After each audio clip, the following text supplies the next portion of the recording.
أعوذ بالله من الشيطان الرجيم. بسم الله الرحمن الرحيم. الذين قال لهم الناس إن الناس قد جمعوا لكم فاخشوهم فزادهم إيمانا وقالوا حسبنا الله ونعم الوكيل.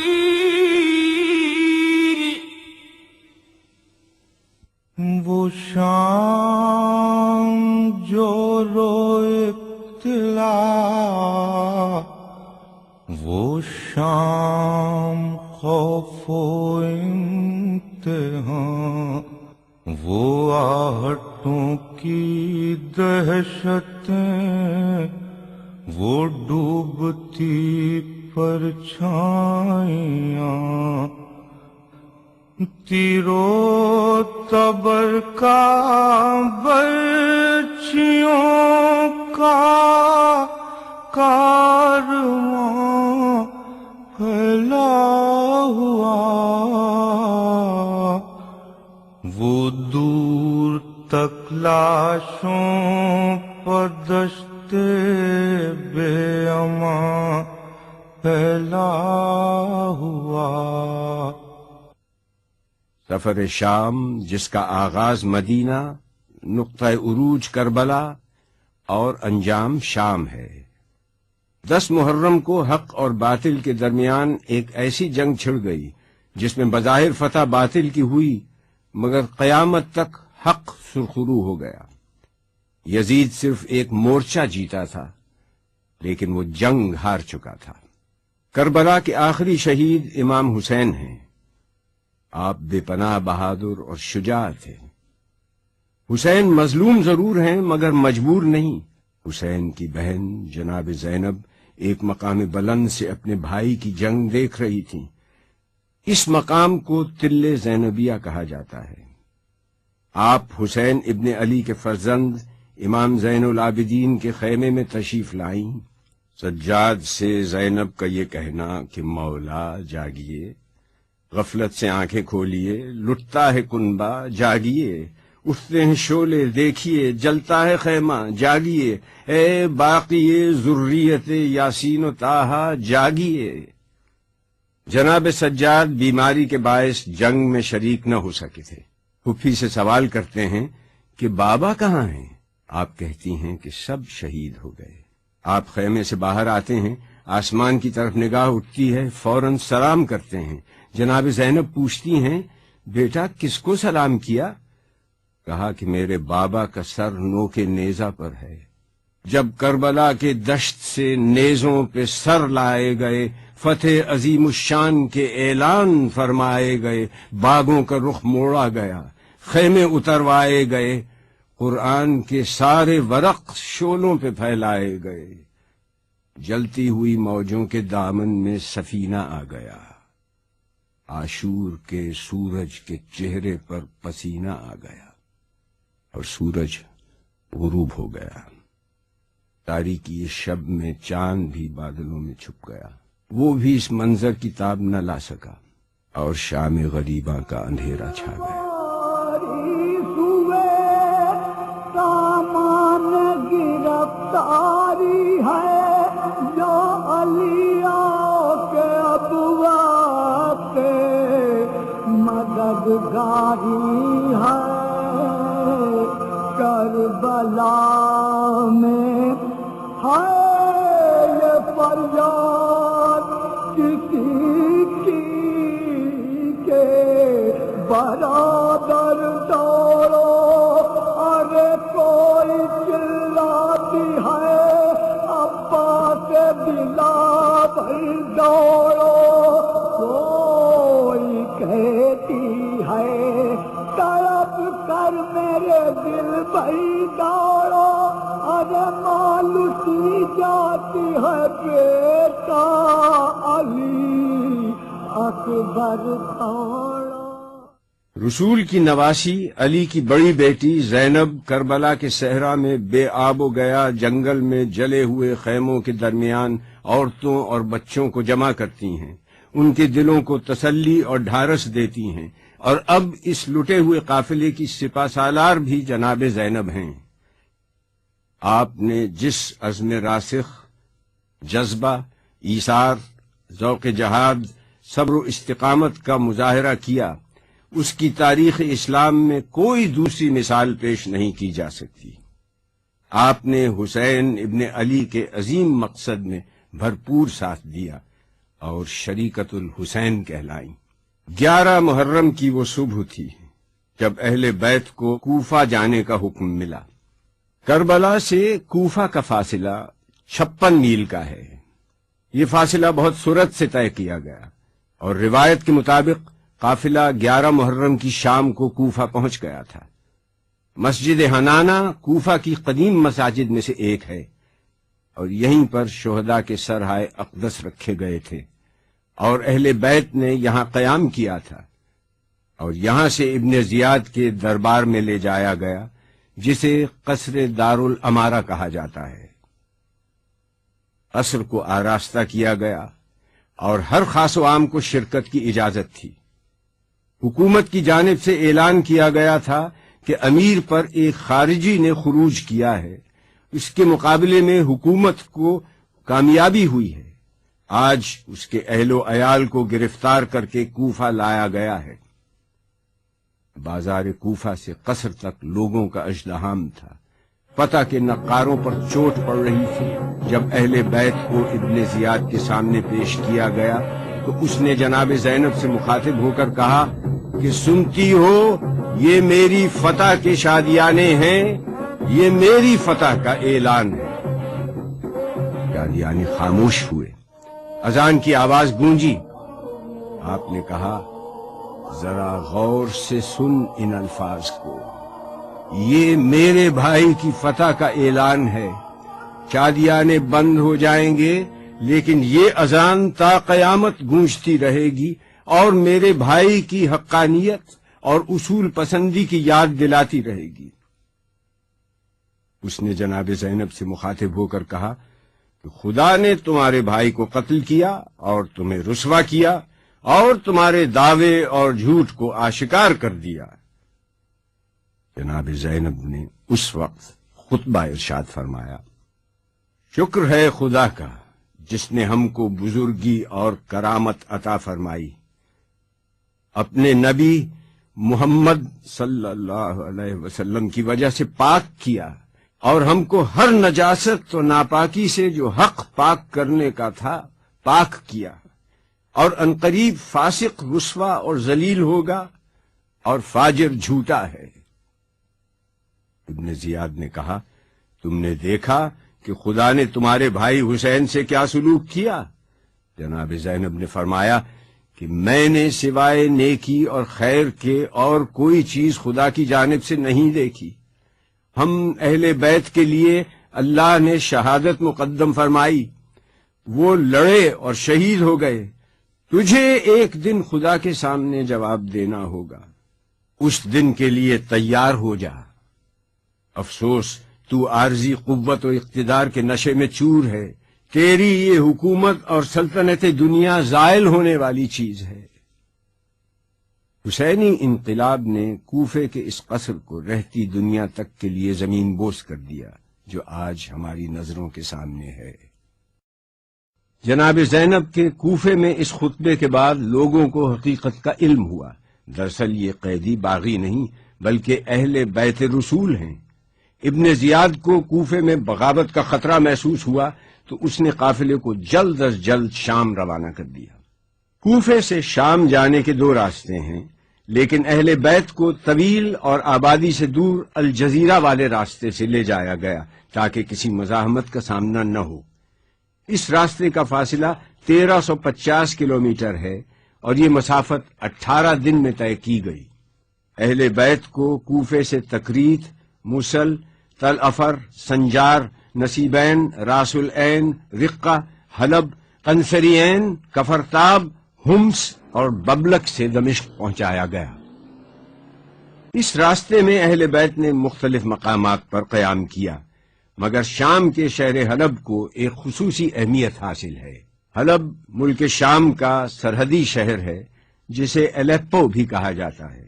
یہ عراق کی سرحد رقہ سے نزدیک ترین شہر ہے۔ اہل بیت نے دیر کے مقام پر ایک چھوٹی خانقاہ میں قیام کیا تھا جس کا نام ماروت و مروسا تھا، اور یہ جبل غربی کے قریب اوجان کے ساتھ نہر قزیق کے سامنے واقع ہے۔ یہاں پر سر امام حسین کو ایک پتھر کے اوپر رکھ دیا گیا۔ سر اقدس سے خون کے چند قطرے اس پتھر پر گرے اور جذب ہو گئے۔ اس زیارت گاہ کے متعلق معلومات فراہم کرتے ہوئے یہاں کے نگران اعلیٰ آیت اللہ شیخ نصر اللہ نے کہا، بسم اللہ الرحمن الرحیم، الحمد للہ رب العالمین، وصلی اللہ علی سیدنا و نبینا محمد و آلہ الطیبین الطاہرین۔ رحب بالاخوة الاعزاء السيد هادي عسكري والاخوة الذين معه في تشرفهم في هذا المكان، مشهد الامام الحسين عليه السلام او مشهد النقطة كما يقال بهذا الاسم ايضا۔ هذا المكان له ارتباط في معركة كربلاء، حيث أن الإمام الحسين عليه السلام عندما استشهد في كربلاء أمر يزيد عليه اللعنة أن يأتوا برأس الحسين ورؤوس أهل بيته وأصحابه وعياله، أن يأتوا بها إلى الشام۔ فبعد اس خانقاہ کے راہب نے اس رات سر امام حسین سے ایک نور کو بلند ہوتے ہوئے دیکھا تو نگہبانوں سے پوچھا، تم لوگ کون ہو؟ انہوں نے کہا، ہم ابن زیاد کے سپاہی ہیں۔ پوچھا، یہ سر کس کا ہے؟ دير إلى راهب، واسم الدير دير معروف، ومؤلف عبارة عن غرفتين صغيرتين۔ راہب نے یہ سوال کیا، کیا ہے اس کا نام؟ فرمایا، فاقہ کش وطناوارہ تشنکام، مقتول نیزہ و تبر و خنجر و حسام، جس کو ملانا پیاس میں پانی کا ایک جام، بے گور و بے کفن جسد پاش پاش ہے، سر یہاں ہے، کربلا معلی میں لاش ہے۔ یہ حسین ابن علی کا سر ہے جو فاطمہ بنت رسول اللہ کا بیٹا ہے۔ نے کہا، تمہارے نبی کا نواسا؟ انہوں نے کہا، ہاں۔ نے کہا، تم کیا ہی برے لوگ ہو، کیا یہ ممکن ہے کہ تم مجھے ایک رات کے لیے یہ سرد اقدس کو اسی پتھر پر غسل دیا؟ خون حسین اس پتھر پر جم گیا، اور 1400 برس گزرنے کے بعد بھی آج یہ اتنا ہی تازہ ہے۔ اس نے اللہ سے اور اس جگہ کی برکت سے یہ ایک اہم زیارت گاہ ہونے کے ساتھ ایک معجز نما مقام بھی ہے۔ اس واقعے کی مناسبت سے اس مقام پر ایک اہم زیارت تعمیر کی گئی، اسے مشہد النقطہ کا نام دیا گیا۔ 333 ہجری میں سیف الدولہ ہمدانی نے حلب فتح کیا تو ہمدانی سلطنت کا پایہ تخت حلب کو قرار دیا۔ اس نے خانقاہ میں روضہ تعمیر کیا اور اس مقدس پتھر کو محفوظ کر دیا اور اسے مشہد الحسین کا نام دیا۔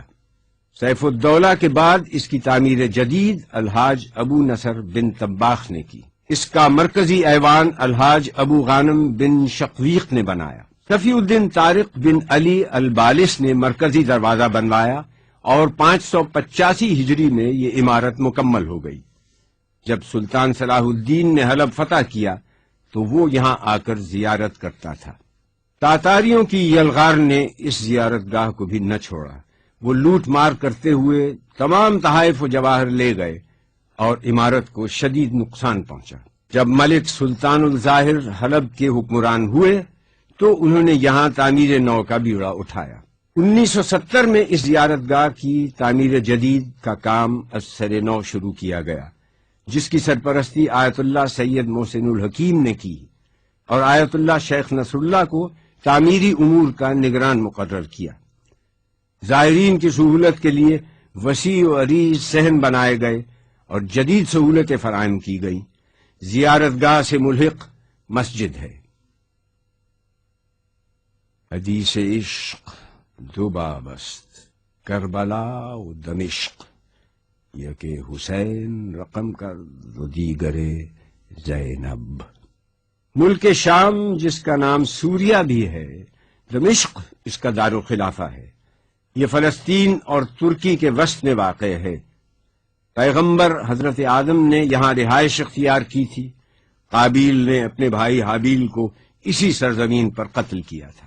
دمشق دنیا کا قدیم ترین شہر ہے. زمانہ قبل از تاریخ دمشق موجود تھا. 732 قبل مسیح اسیرین آباد تھے. اس کے بعد مختلف قومیں آباد رہیں.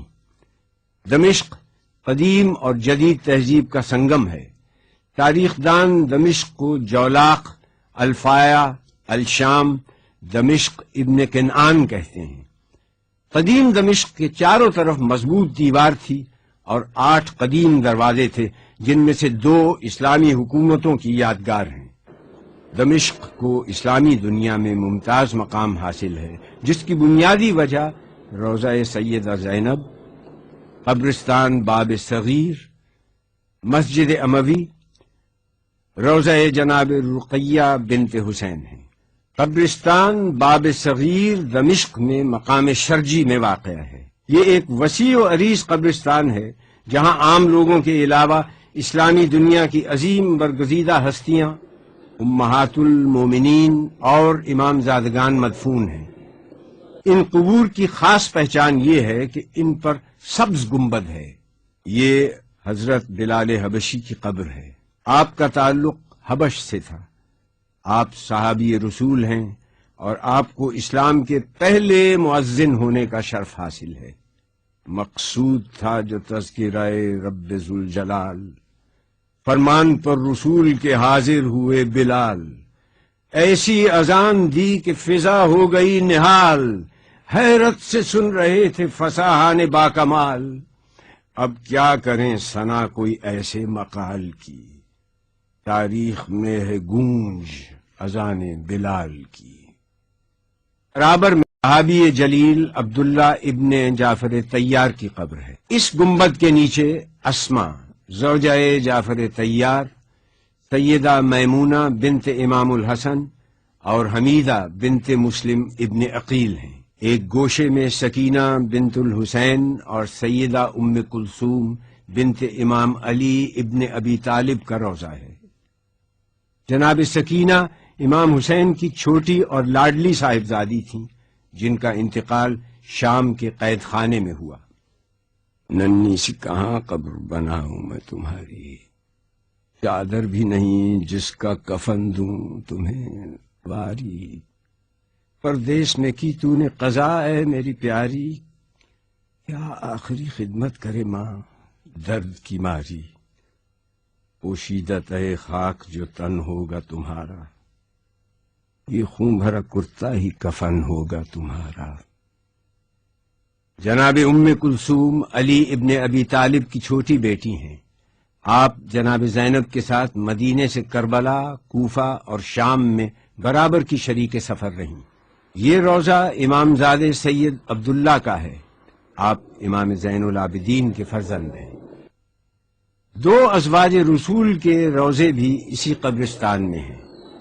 ام حبیبہ کی قبر مبارک یہ ہے. آپ کا اصل نام رملہ ہے. آپ کا انتقال 44 ہجری میں ہوا. آپ پاکیزہ ذات، عمدہ صفات اور سخاوت کرنے والی بلند ہمت خاتون تھیں.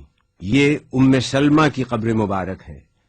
آپ کا اصل نام ہندیہ اور رملہ ہے. کنیت ام سلمہ ہے. آپ کا انتقال 61 ہجری کے آخر میں 84 سال کی عمر میں ہوا. یہ کنیز فاطمہ جناب فضہ کی قبر ہے. آپ کا تعلق حبشہ سے تھا. آپ کا اصل نام میمونہ تھا. فضہ کے معنی چاندی کے ہیں. آپ نے جناب فاطمہ زہرا کی خدمت کو اپنا فریضہ بنایا. آپ واقع کربلا میں شریک رہیں اور اپنے آخری ایام تک اہل بیت کے ساتھ رہیں. وہ مکتب آئین مساوات کی تہذیب، وہ فضہ نوازی میں مدارات کی تہذیب، اللہ رے میزان مساوات کا وہ گھر جو کم ہو فضہ کا وہ زہرا کے برابر۔ اسی قبرستان کے نزدیک رؤوس شہداء کربلا ہے۔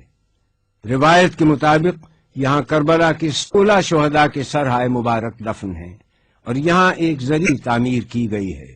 مسجد اموی سے نزدیک رقیہ بنت حسین کا روضہ ہے۔ حکومت ایران نے گرد و نواح کے مکانات خرید کر اس مقام پر ایک شاندار روضہ تعمیر کیا جو رقیہ بنت الحسین کے نام سے مشہور ہے۔ شہر دمشق سے 15 کلومیٹر کے فاصلے پر جناب زینب کا روضہ ہے۔ یہ مقام پہلے راویہ کے نام سے مشہور تھا، اب اسے زینبیہ کہا جاتا ہے۔ آپ کی ولادت 5 جمادی الاول 5 ہجری میں ہوئی۔ آپ کا نام زینب رسول اکرم صلی اللہ علیہ وسلم نے رکھا۔ زینب عبرانی لفظ ہے۔ یہ لفظ زین سے اور اب سے مرکب ہے، جس کے معنی ہیں باپ کی زینت۔ آپ کے مشہور القاب عقیلہ، عارفہ، موثوقہ یعنی معتبر خاتون، عالمہ، فاضلہ، کاملہ، عقیلہ بنی ہاشم، عابدہ آل محمد ہیں۔ تاریخ نے آپ کو ام المصائب کا لقب بھی دیا۔ آپ عبداللہ جعفر طیار کی زوجہ ہیں اور آپ کے دونوں فرزند اون و محمد کربلا میں شہید ہوئے۔ واقعہ کربلا کے کچھ عرصے کے بعد آپ کی وفات ہو گئی۔ جناب زینب نے عصمت و پاکیزہ عادات اپنے نانا رسول اکرم صلی اللہ علیہ وسلم سے سیکھیں، صبر و وقار اپنی نانی جناب خدیجہ سے لیں، فصاحت و کلام کا درس اپنے والد علی ابن ابی طالب سے لیا، عفت اپنی والدہ گرامی جناب فاطمہ زہرا سے سیکھیں، علم اور بردباری اپنے بھائی حسن سے اور شجاعت اور شہامت اپنے بھائی حسین سے حاصل کی۔ آپ سرچشمہ نبی کی پارہ جگر ہیں، صاحب خلق عظیم، بے پایاں شرف کی مالک ہیں، پرہیزگاروں کے لیے سرمایہ افتخار ہیں۔ اللہ کی رحمتیں اور برکتیں آپ پر سایہ فگن ہیں۔ آپ زمزم و صفا کی آبرو بڑھانے والی بیوی ہیں۔ آپ مظہر وصف امامت ہیں۔ آپ کے روضے کی تعمیر ترک سلاطین کے دور میں ہوئی اور تعمیر جدید 1988 عیسوی میں کی گئی۔ 54 میٹر بلند مینار تعمیر کیا گیا جس پر ایرانی طرز کے کاشی ٹائلز استعمال کیے گئے ہیں اور اللہ کے 99 نام لکھے گئے ہیں۔ روضے کا گنبد سونے کا ہے۔ مسجد اموی ایک نہایت وسیع و عریض شاندار مسجد ہے۔ یہ اپنے تاریخی حوالے سے منفرد اہمیت کی حامل ہے۔ یہاں 3 مختلف تہذیبوں کے آثار موجود ہیں۔ اس کی بنیادیں 4000 سال تک پھیلی ہوئی ہیں۔ یہ مسجد دراصل مختلف ادیان و مذاہب اور ان کی تعمیرات کی ایک تاریخ ہے۔ 4000 سال پہلے آتش پرستوں کی عبادت گاہ تھی جہاں ان کے خدا آزر کی پوجا ہوا کرتی تھی۔ یونانیوں نے اسے اپنی عبادت گاہ بنایا۔ بعد میں اس سرزمین پر رومن مسیحیوں نے غلبہ حاصل کیا۔ انہوں نے اپنے معبود جوپیٹر کی عبادت گاہ کے طور پر کچھ حصہ کلیسا میں تبدیل کر دیا اور قدیس یوحنا ماری یوحنا کا نام پڑ گیا۔ 17 ہجری میں مسلمانوں کے ہاتھوں دمشق فتح ہوا تو یہ آتش کدہ، بت کدہ کلیسا بعد میں مسجد میں تبدیل ہو گیا۔ ولید بن عبد الملک نے اسے جامع مسجد اموی کا نام دیا۔ اس سے قبل 61 ہجری میں یہ یزید کا دربار تھا۔ اس کا مجموعی رقبہ 15000 مربع میٹر ہے۔ مسجد کے وسط میں نبی اللہ حضرت یحییٰ ابن زکریا کا سر بھی دفن ہے۔ مسجد اموی سے ملحق کھنڈرات کا ڈھیر آج بھی موجود ہے۔ یہ یزید ابن معاویہ کا محل ہے جہاں وہ رہتا تھا۔ ماضی میں ظلم و استبداد کرنے والی حکومتوں اور جابر حکمرانوں کا ذکر اب ان زمین بوس کھنڈرات تک محدود ہے، وہ بھی اس لیے کہ اگر آج دنیا میں کہیں بھی ظلم و جور ہوگا تو ان حکمرانوں کا انجام بھی اس سے مختلف نہیں ہوگا۔ محل سے نزدیک ہی ایک بند گلی میں ویران اجاڑ تہہ خانے میں یزید ابن معاویہ کی قبر ہے۔ ہیں زیر زمین صاحب تخت و علم و تاج، جو صاحب نوبت تھے نشاں ان کے نہیں آج، جو شاہ کے شاہوں سے صدا لیتے رہے باج، وہ باد فنا آپ کفن کے رہے محتاج۔ جب اہل بیت کا قافلہ دمشق پہنچا تو ان کو ایک تاریک زندہ میں قید کر دیا گیا۔ جب قیدیوں کو خانہ زندہ میں شب ہوئی، بچوں کو مارے خوف کی حالت عجب ہوئی، گھٹ گھٹ کے دختر شہیدین جاں بلب ہوئی، مستر کمال بنت امیر عرب ہوئی، آفت کا سامنا تھا نئی واردات تھی، زہرا کی بیٹیوں پہ قیامت کی رات تھی۔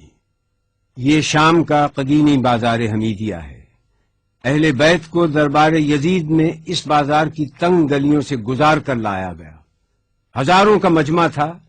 یزید کی خوشنودی حاصل کرنے کے لیے اہل بیت کو مقررہ وقت سے قبل پہنچا دیا گیا، جس کی وجہ سے اہل بیت کو داخلی دروازے پر کئی گھنٹے تک روک دیا گیا، اور اسی مقام کو باب الساعت کہتے ہیں۔ دربار میں داخلے کے 7 دروازے ہیں۔ ایک دروازے سے دوسرے دروازے تک 2 رخا فوجیں کھڑی تھیں۔ یزید کے سپاہی جلالت اور شہنشاہیت کی نشانی بنے مسلح کھڑے تھے۔ جب اہل بیت 7ویں دروازے پر پہنچے اور جناب زینب نے دربار کو دیکھا تو آپ بیٹھ گئیں۔ کہہ دو مجھے دربار میں حاکم نہ بلائے، خلقت کو دوبارہ نہ میری شکل دکھائے، گر قتل ہو منظور تو قاتل یہیں آئے، موجود ہوں خنجر میری گردن پہ پھرائے، فکر غم و اندوہ سے آزاد ہو زینب، سر تن سے جدا ہو تو بہت شاد ہو زینب۔ اہل بیت دربار میں داخل ہوئے تو پہلے کھایا گیا۔ اس مقام کی پہچان کے لیے اس جگہ کے اطراف میں لکڑی کے کٹہرے بنا دیے گئے ہیں۔ یہ وہ جگہ ہے جہاں یزید بیٹھا تھا۔ اہل بیت کو یزید کے سامنے پیش کیا گیا۔ یہی وہ مقام ہے جہاں جناب زینب نے خطبہ ارشاد فرمایا تھا۔ یزید سے اہل بیت کا تعارف کروایا گیا۔ اس نے پوچھا یہ کنیزوں کے حلقے میں کون مغرور عورت بیٹھی ہے؟ جواب ملا یہ علی کی بڑی بیٹی رسول کی نواسی زینب کبریٰ ہے۔ دربار والوں نے اٹھ اٹھ کر دیکھنا شروع کیا تو کنیزوں میں سے ایک کنیز نے کہا کہ تم لوگوں کو شرم نہیں آتی، اپنی گردنیں نیچی کرو۔ زبیر ابن قیس نے یزید کے سامنے سر حسین پیش کیا اور کہا کہ امیر مبارک ہو، قیدی آ گئے، محمد کا نواسا قتل کر دیا گیا۔ اس کے بعد شہداء کے سر پیش کیے گئے۔ یزید نے پورے دربار کا جائزہ لیا۔ یہودیوں کا عالم راس الجالود سفیر روم، نصرانیوں کا عالم، علماء اور اراکین دولت موجود تھے۔ اس نے سورہ آل عمران سے اس آیت کو پڑھا، خدا جس کو چاہتا ہے ملک دیتا ہے اور جس سے چاہتا ہے ملک لے لیتا ہے، جس کو چاہتا ہے عزت دیتا ہے، جس کو چاہتا ہے ذلت دیتا ہے۔ جناب زینب نے یزید کو مخاطب کر کے کہا کہ آیات کو اپنے مطلب کے لیے استعمال مت کر، اس وقت تیرا اس آیت کو پڑھنے کا کیا محل ہے؟ اس کے بعد آپ نے اپنا تاریخ ساز اور عہد آفرین خطبہ ارشاد فرمایا۔ شروع کرتی ہوں اللہ کے نام سے جو رحمان و رحیم ہے، ساری تعریف عالمین کے رب کے لیے ہے، میں ستم دیدہ سہی مگر تعریف تیرے لیے، میرا گھر تباہ سہی مگر حمد تیرے لیے، میرا خاندان کشتہ راہ وفا سہی مگر بندگی تیرے لیے، اور درود و سلام میرے نانا پر۔ آپ نے جیسے ہی خطبے کا آغاز کیا، دربار والوں نے پہچان لیا کہ جس بات کو چھپایا جا رہا تھا اب وہ بات آشکار ہو گئی۔ ہر طرف سرگوشیاں شروع ہو گئیں۔ ہاں، برا انجام ہے ان لوگوں کا جو اللہ کی آیتوں کی تکذیب کریں اور جو اللہ کی آیتوں کا مذاق اڑائیں۔ کیوں یزید، تو نے اللہ کے قول کو بھلا دیا؟ اللہ کا قول یہ ہے کہ کافر یہ گمان نہ کریں کہ ہم نے جو ان کو مہلت دی ہے وہ اس لیے دی ہے کہ ان کا زمانہ ہمیں پسند آیا ہے یا نہیں. یہ مہلت اس لیے ہے کہ وہ گناہ پر گناہ کیے جائیں تاکہ عذاب زیادہ ہو. کیا یزید تو گمان کرتا ہے کہ یہ ملک ہے نہیں، یہ مہلت ہے؟ کیا تو یہ سمجھتا ہے کہ تیری یہ حکومت ہے، تیرا اقتدار ہے اور ہمارے لیے کوئی راہ نہیں، اور تو نے ہم کو در بدر پھرا کر اپنے جبروت کا اعلان کیا؟ یہ غلط ہے. ہاں یزید، ایسا ہوا کہ ہم شہر بشہر پھرائے گئے. ہم کو لوگوں نے دیکھا کہ ہمارے سروں پر چادریں نہیں تھیں. یہ سچ ہے، مگر تم سے اور کیا توقع ہوتی جس کا گوشت پوست اگا ہے شہیدوں کے لہو کو پی کر. اور تو کیوں جلدی نہ کرتا ہماری شہادت پر؟ کیونکہ تیری نگاہ بغض، نگاہ عداوت ہمارے گھرانے پر لگی ہوئی تھی. کس کا لشکر کمزور ہے یہ تو جان لے گا. میں دیکھ رہی ہوں کہ تو میرے خطبے کو روکنا چاہتا ہے، تو کسی اور کام میں مصروف ہے. ہاں، اب جتنی تجھ میں ہمت ہے ستم اور کر لے. یزید، تو ہم کو ڈراتا ہے؟ اس کی قسم جس نے ہمارے گھرانے میں نبوت دی، اس کی قسم جس نے ہم کو کتاب سے سرفراز کیا. تو ہمارے مقصد کو پا نہ سکا، اب تو ہمارے ذکر کو قیامت تک نہ مٹا سکے گا. تو یہ نہ بتلا سکے گا کہ آل محمد کس غرض کے لیے قربانی دے رہے تھے. اب تیری رائے میں فتور آ چکا ہے، تیرے دن گنتی کے رہ گئے، اب تیرا مجمع منتشر ہونے والا ہے. تاریخ سے ثابت ہے کہ آپ کی یہ پیشین گوئی چند دن بعد ہی پوری ہو گئی، جب شام کے قید خانے میں حسین کی ایک بچی کا انتقال ہو گیا اور اراکین دولت شام یزید کے سامنے سفارا ہو گئے اور شام میں بغاوت کا آغاز ہو گیا. میں دعا کرتی ہوں اللہ سے کہ جس نے ہم کو سعادت و شہادت عطا کی، اسی طرح سے ہم کو وراثت ارضی نصیب ہو، اسی طرح سے ہم کو خلافت ارضی بھی ملے، اور اسی طرح سے ہم اس کی بندگی میں کامیاب رہے. جناب زینب کا خطبہ اس آیت پر ختم ہوا جس کی ابتدا میں تلاوت کی گئی، جس کا ترجمہ ہے کہ اللہ ہی ہمارے لیے کافی ہے، وہی ہمارا سہارا ہے.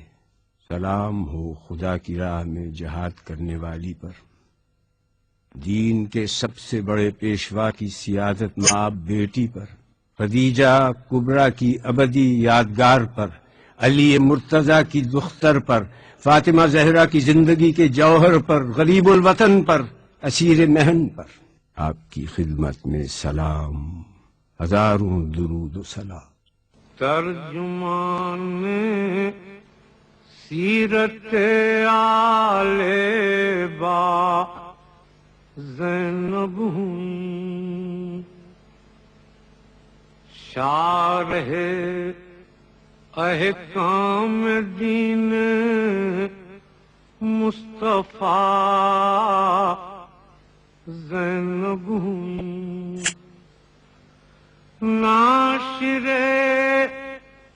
پیغام شاہ کربلا